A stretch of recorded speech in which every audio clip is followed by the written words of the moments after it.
তারপরে হজ মোবারকে গিয়ে তিনি হজও করলেন। মক্কা শরীফে কিছুদিন, মদিনা শরীফে কিছুদিন তিনি কাটালেন। এর আব্বার নাম ছিল রকিবউদ্দিন ফারুকী রাহমাতুল্লাহ আলাইহি। আমি বলেছিলাম ইনি হযরত ওমর ফারুক রাদিয়াল্লাহু তাআলা আনহুর 37তম বংশধর।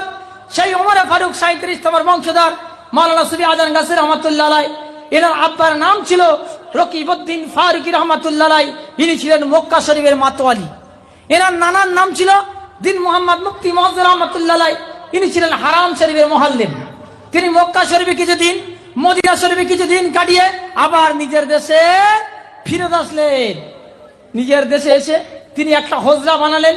হজরা বানিয়ে 1,24,000 পয়গম্বর নবী রাসূল যেভাবে দিনের দাওয়াত দিয়েছেন, যেভাবে ধর্ম প্রচার করেছেন, যেভাবে ইসলাম প্রচার করেছেন, তিনি গোটা বিশ্বের মানব জাতির কাছে সেভাবে দিনের দাওয়াত দিতে শুরু করলেন।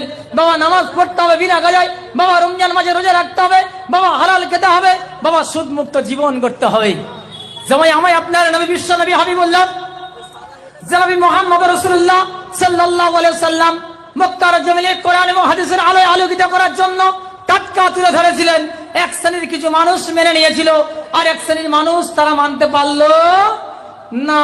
মক্কাবাসীরা তাদের উপরে কত অত্যাচার করলো, তাদের উপরে কত জুলুম করলেন, এমনকি তারা দেশ ছেড়ে তারাকে মদিনায় চলে যেতে হলো। তিনি কাউর জন্য